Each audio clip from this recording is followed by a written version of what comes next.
Аманат партиясының құқықтық көмек жобасы халықтың құқықтық және қаржылық сауаттылығын арттыруға бағытталған нақты істердің көрінісі.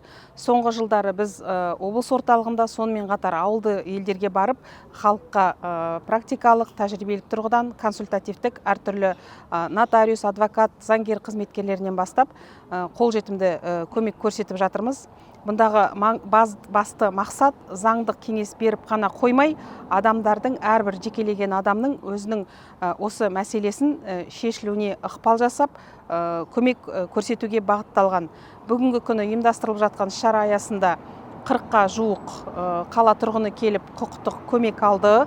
Әрбір келген адамды біз өзіміз ары қарай ісін оның жалғастырып, шешілуіне нақты ықпал жасауға тырысамыз. Барлық мына жердегі қаржылық, басқа да заңгерлік институттарды қосып отырып, бірлесіп жұмыстар атқаруға тырысамыз. Бұл қызмет осымен тоқтап қалмайды.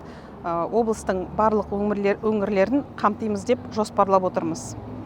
Бүгін Шығыс Қазақстан облысы Әділет департаментінің ұйымдастыруымен ашық акция күні акциясы өтіп жатыр.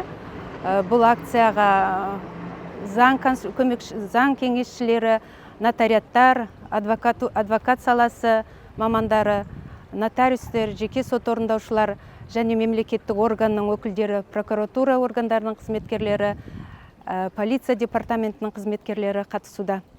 Көбінде қойылып жатқан сұрақтар жылжымайтын мүлік жайлы, зияткерлік меншік құқықтарын қорғау жайында, тауар белгілерін қалай заңдастыру керек, патентті қалай құқық өзінің иесіне қалай құқық алу керек, аси мәселелері жөнінде, мұрагерлік мәселелері жөнінде сұрақтар қойып жатты.